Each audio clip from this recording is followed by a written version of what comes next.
Before you open the OTCAS directory and start building your program list, I need to tell you about the number of pre-OT students getting it completely wrong.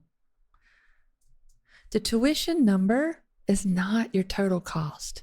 It's your starting point. The program that lists $28,000 per year in tuition, you got to add all the mandatory fees, books, clinical supplies, housing if you relocate, health insurance if you age after your parents' plan. And by the way, if you don't know what that is, that's $26,000.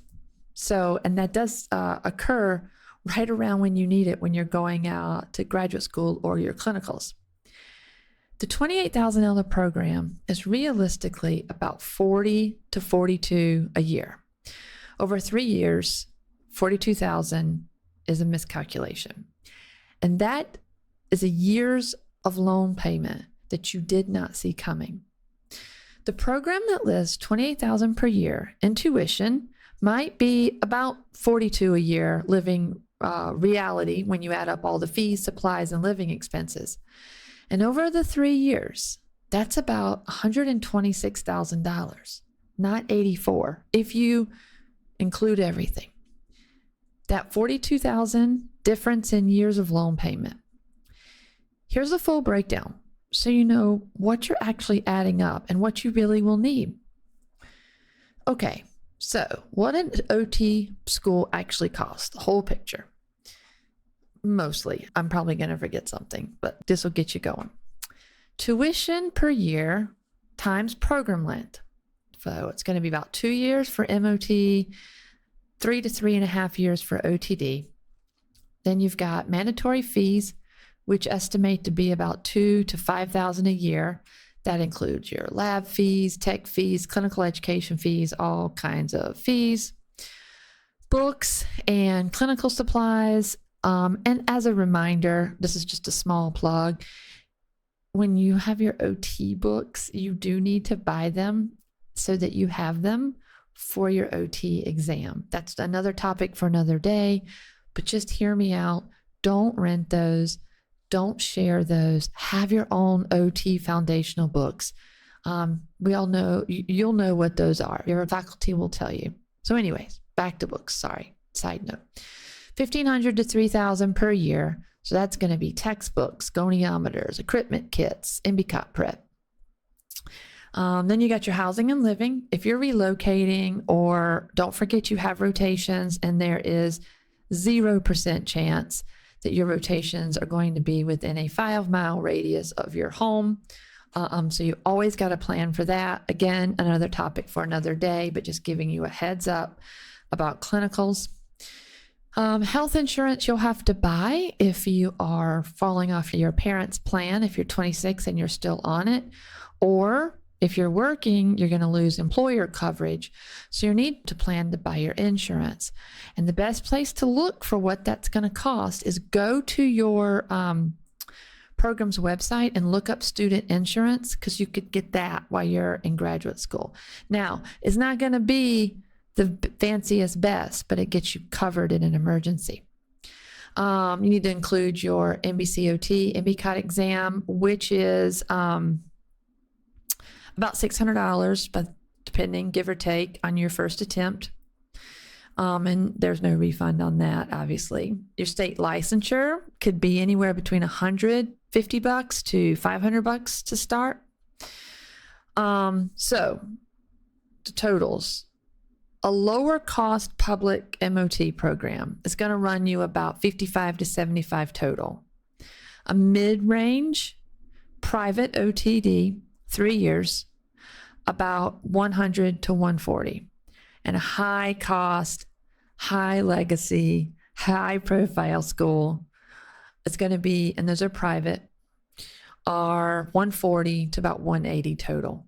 So you need to run that through your math. Begin to do your math.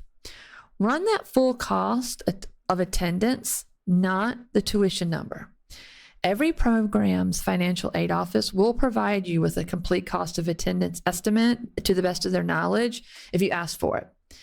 And if they don't have it, that is a signal that you should consider. Not necessarily a red flag, but what do you call them? Yellow? A yellow flag. Yeah, maybe a yellow flag. You definitely want to go to an institution that knows how much it's going to cost their students to go there. I have absolutely seen students make 6-figure financial decisions with no real cost information, and that's going to stop with you. Something we need to consider is the federal loan reality in 2026. If you're hearing this after 2026 and I haven't updated it, or if there's changes, just know the timestamp on this is the beginning of August 2026. So if you're looking at this, an old file, this information may change. So just be sure you always check your information. But for now, if you're planning to apply to OT Skool in 2026, this is one of the most important financial changes you need to know is Grad Plus loans are eliminated for new borrowers this year. If you don't know what that means for your program list, I'm going to give you a heads up. OT programs, okay, so this is a hot topic and it's ever changing, but I'm talking about it as of today. OT programs were classified as graduate, not professional, although right now there is discussion that OT does belong in professional, so that could change that. However, I will tell you right now, with current institutions, there are institutions that are not making this adjustment, even though the court has given this ruling, because they do not want students to end up in trouble should this get back reversed to OT being graduate. So that means that you need to find out from your institution if they are considering OT graduate or if they're considering it professional, because some institutions are still using the new federal borrowing limit of $20,500 per year. $20,500 per year, not per semester. There are OT programs, particularly state programs, that are protecting their students and not allowing them to take beyond that at this time because that discussion is still occurring. What does that mean for you? It means you need to make a phone call and be sure you know what your school of interest is doing. They may be saying, we're good, we're going to let students borrow more, or we're not, we're capping it.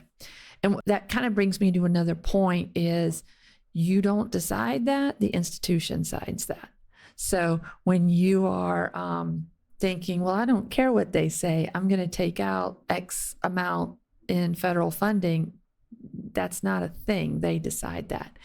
Now, if you want to do private loans, that's on you. That's a different conversation for a different time. Right now, I'm talking about federal loans. So all that aside, if it is maintained that OT is a graduate program, not a professional program, that means that the annual federal borrowing limit will be $20,500 a year. The other piece to that that's super important is the lifetime cap of all debt, including graduate and undergraduate, $138,500 total.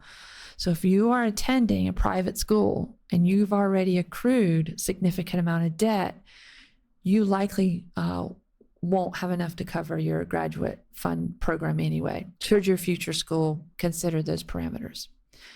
Okay, so that actually brings me to what's going to stay the same. There are no Grad Plus loans anymore to fill in that gap. So if you have $40K in undergraduate loans and you're looking at a $150K OTD program, you have an $88,000, give or take, funding gap that has to come from somewhere. And what that will likely be is private loans, scholarship, maybe employer support, maybe some family funding. Those are real numbers, but they require specific confirmed sources, not just hope. So that means you need to do your homework. Your federal borrowing math, do this now. Go to studentaid.gov, log in. Find your current outstanding federal loan balance. Now, subtract that number from 138,500. That's the remaining lifetime federal borrowing capacity goal you have. And again, that's as it stands, keeping in mind that OT is graduate. There's a little bit of difference there. If it goes professional, these numbers move. But either way, still do the math, because if you've already got undergraduate loans, you still need to consider, I'm going to take out more loans for graduate school. And we're going to talk about what that means. So no matter what, you got to pay for school regardless. I will denote that the National Association is actively advocating to reclassify OT. And so just keep an eye on that. None of that is a reason not to pursue OT, but it is a reason to run the math before you apply. Don't do it after you're admitted and you're always like super excited and attached to the program. You might not be able to finance. So because the federal borrowing math is only half the equation, the other half is the trap that has derailed more OT and other healthcare careers more than anything, a single financial mistake. And almost nobody's saying it out loud. And that is the prestige trap in plain numbers, plain discussion. I'm going to say something that most OT education content, especially those working in it, are not going to say directly. And this is not a personal call out. This is nothing than just numbers and discussion. That's it. Prestige in OT education costs more than it might return for you. Not for all, but for some. And you need to know that for yourself. This is a conversation around knowing what's best for you and your goals. I've watched a lot of talented OTs discover that into their first 5 years of their careers, when the loan payment they have been making for choices they made paying for very expensive OT school, and they can't see a way out, and then they get trapped in some jobs they don't want, and that's a whole nother topic that I actually address. But let me tell you the math first on the prestige comparison, okay? The actual numbers for you to think about.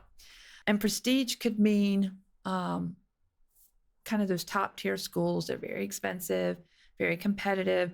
Remember what we talked about though, that competitive often means that more students apply there because people know about them more.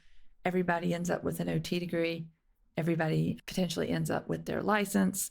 There's no difference there. But let's talk about the comparison. Prestigious private OTD school, major big area in the country. 3 years of total cost is, let's say, about $165K. And then they have an NBCOT pass rate of just over 85% or below 90. An estimated monthly loan payment for 10 years is going to be about $1,600 a month. Okay. Now, Program B, strong regional public OTD, 3 years total. Then the total cost is about $62K. And the pass rate is 94%. The estimated loan payment over 10 years, let's say, is about $650. Now, both programs produce licensed OTs eligible for identical clinical positions. Program B produces better prepared graduates. How do we know that? Because their pass rate is higher, for 103 less in debt.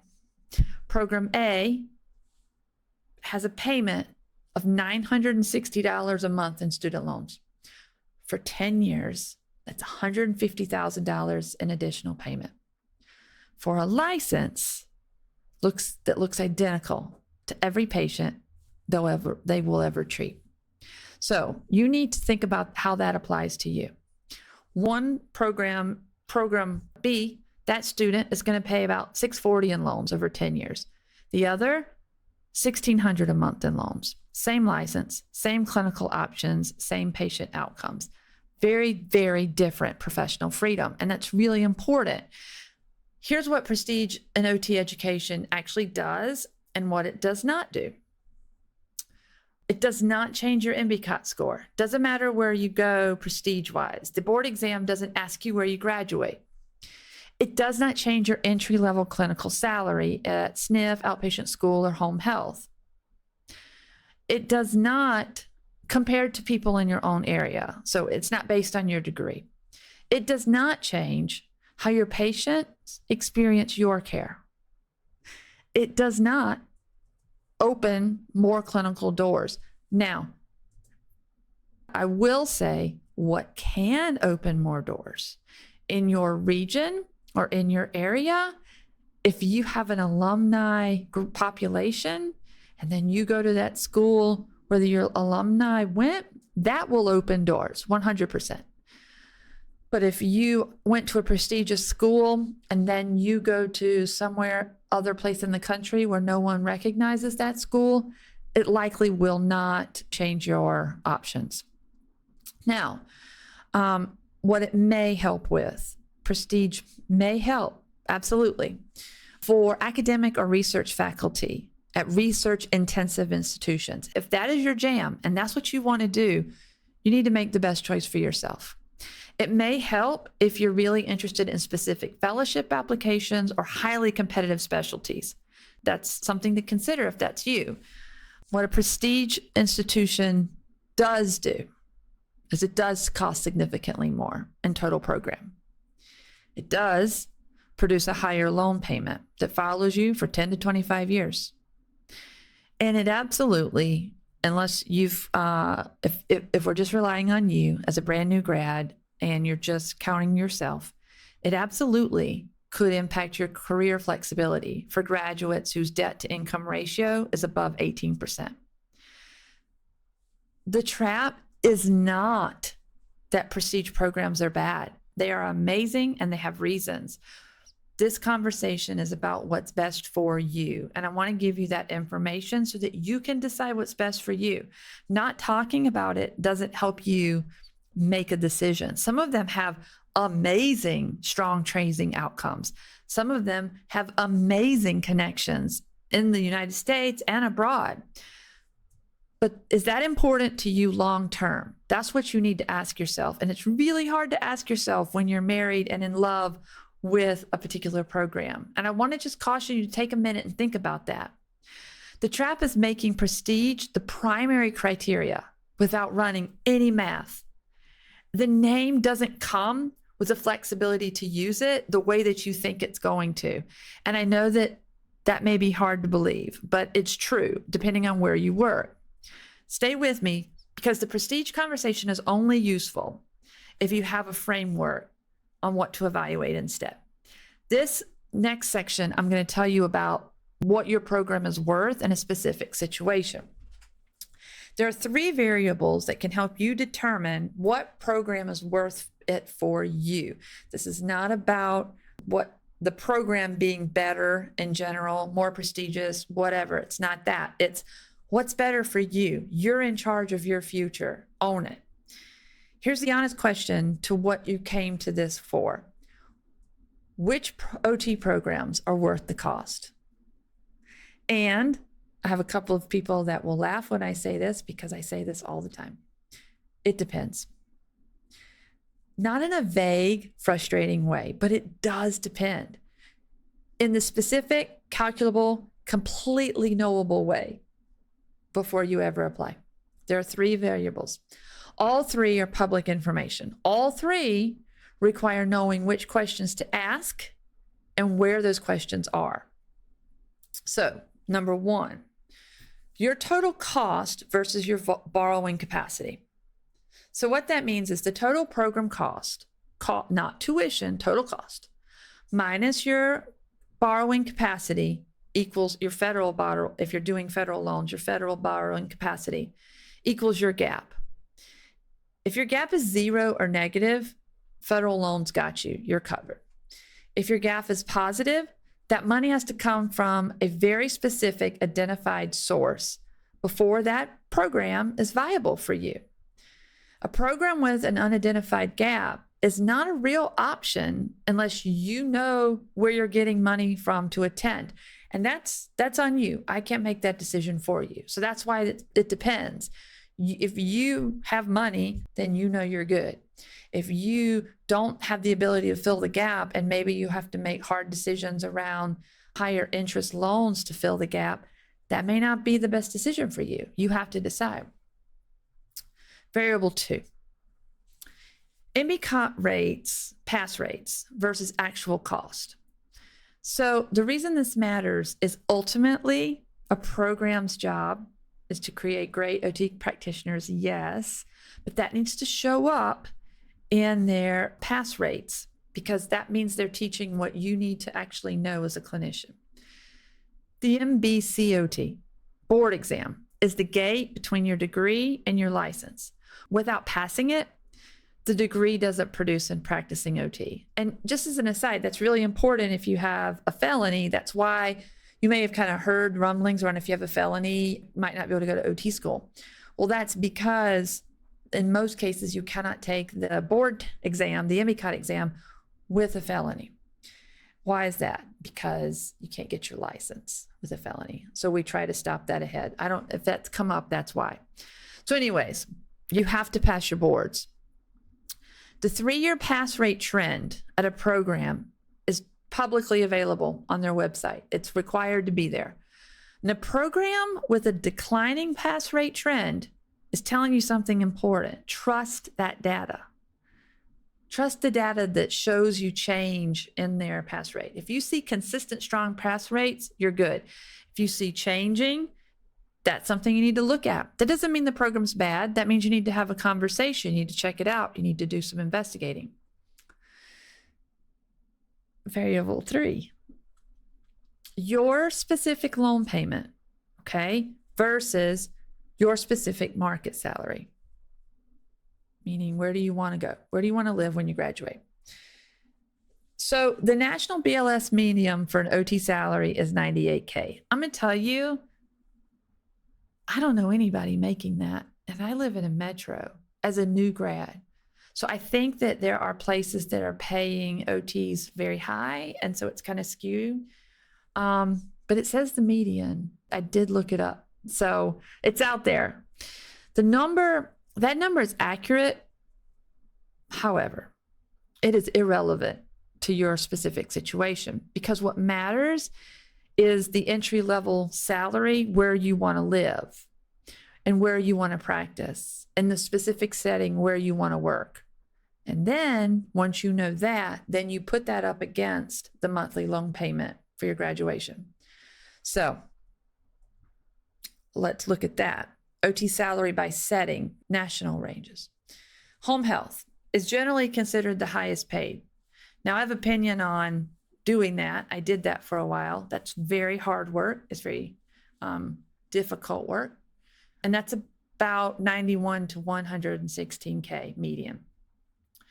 Acute care, 82 to 108. Skilled nursing facility, 77 to 97. Outpatient private practice, 67 to 93. I bet a lot of people are surprised by that.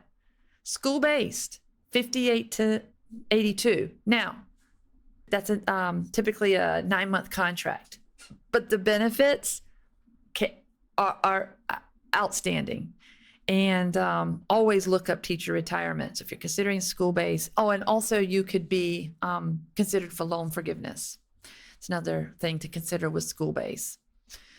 Public loan forgiveness program. Yes, that's what you want to look up if school-based is what you're interested in. Early intervention, pretty close to that, same range. Community is going to be best in the community. Okay, so knowing that, California, New York, Washington, Hawaii, Massachusetts. Those are high salary markets, but they're very expensive. So think about that. Salaries that are near the median but have a lower cost of living, and I would disagree with this, particularly the trajectory we're going, but that's okay. Data is what data is. Texas, Florida, Georgia, Arizona, Colorado, Tennessee, North Carolina. All of those places have enormous population influx. So I don't know if that's going to remain true in the next 5 years. Something to think about. Entry-level salaries are absolutely 10 to 20% below the median. So you might see the median's 98K. You're not going to start at 98K. That's not a thing. So definitely run your own numbers where you want to live, what you see as the starting pay. So once you know that, then you need to do a payment to salary ratio. Monthly loan payment, divide by monthly gross salary times 100. If your ratio is below 8%, you're comfortable. You're good. You have career flexibility. You're not going to feel that stress. You're good. 8 to 12% is manageable, but it's not as comfortable as 8. Your career flexibility is intact. Did I mention what it is, career flexibility? I'm going to tell you what that means. That means that career flexibility means you went to work at a job and it pays you an X amount, and then you get there and you hate it, but you can't leave it because you need the money to pay for your loan. So you do not have career flexibility. And so then you're stuck in a job you don't like. So you want career flexibility. You want the ability to be like, oh my gosh, this place is not meeting my needs. I need to leave. So that being said, monthly loan payment divide by monthly gross salary times 100. Below 8%, awesome. You could move, you're going to feel okay. 8 to 12%, manageable. Now, when you start getting 12 to 18%, now you're constrained. Salary choices begin to be influenced by your payment obligations. So that means you may have really wanted to go into school-based, but you can't because you have to pay more money for your loans than you had anticipated. And so now you have to work in a higher paying setting than what you wanted. And you don't want to do that right off the bat. You want to be able to be flexible. That's why we're having this conversation now. A lot of times what happens in that case is individuals will be a school-based practitioner, and then sometimes they still do per diem. So when you hear about that, that likely is the reason. If you're 18%, 25%, or even 25% or more, debt is making your choice for your career, not you. Because you are so constrained by what you have to earn in order to pay your loan back, you're not able to make a choice. You're going to have to work specific tracks, specific jobs, potentially 2 jobs. And you need to know this before you go out and do anything. This isn't just OT. Okay, I know I'm only talking about OT, but that's because I'm an OT. This is anything in life. Like when you're looking at your future mortgage, if you don't have that yet, this is the same thing. So here's the thing to think about. So if your monthly gross payment for your job, I'm gonna give you an example, is $5,400. Program A payment, remember that was $165K in debt. That's gonna be $1,600 a month. That percent then is almost 30%. That means with that salary and that debt, you are debt first, not joy first. You're going to be paying the debt first. You're going to have to stay in a very specific job or get another job in order to pay your debt first, which means there's a high chance you burn out and leave the career and try to do something else. And that's sad but true. For Program B, now wait, before I move on, Program A's story is very different if you're in a dual income, if you make more money, whatever you got. Like, remember, this is very dependent on you. So remember that Program B has $62K in debt. That's about $640 a month. That's a 12%, give or take, career flexibility. So that's more manageable.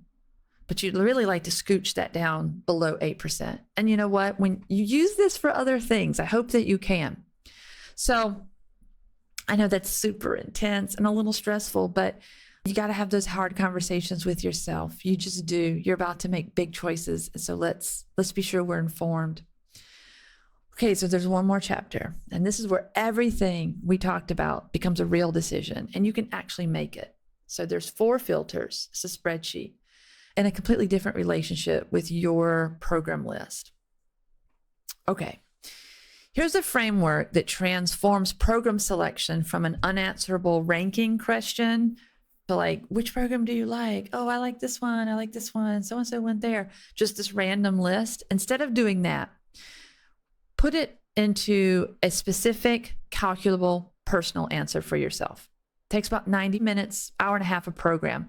It's the most valuable 90 minutes that you're going to spend in this whole process. I say that, but everything is important. So 4 filters. Every program on your list passes all 4, or it has to come off the list. No exceptions. Number 1, financial viability. Now, remember, you're doing this without emotion. You got to do it without emotion. If you do this with emotion or sadness in particular, you're not going to get the information that you need. You're not going to receive it the same way. So if you need a minute to take a pause and come back, do that before you start this part. And when you're ready, I'll still be here waiting. But for now, I'm going to keep going. Filter 1, financial viability. Total program cost minus your federal borrowing capacity produces that gap. Remember, if it's 0, negative, or specifically funded from a confirmed source. The program with an unidentified gap, meaning you don't know where the money's coming, you have no idea, you have no plan, that's not a good option. That is not a realistic. Now, that changes if you know the answer. But if you have no idea, if you're like, I need 100K and I have no idea where that's coming from, remove it from your list. Don't put any more thought to that. It's just wasting your time and your effort. So if it's going to break your heart, take some time and move forward. Just don't do it. Okay, next one. Filter 2, NBCOT, NBCOT quality signal. 3-year pass rates that trend up or the same at 90 or above. Below that threshold, there's a quality risk that's significant enough to move that program off your list. Now, this is the only objective the clinical training quality signal is available to you. So it's the only one that you know. You can look up the data and you can see that trend, and then you decide if you're comfortable with that. It's always on the program webpage, and it links back to NBCOT with their official data. It's required for programs to report. Filter 3, their accreditation is in good standing. So go online and make sure that your program is not on probationary status or have compliance issues or have any risk around accreditation. Because if a program closes or loses accreditation while you were enrolled, that's consequences for your degree.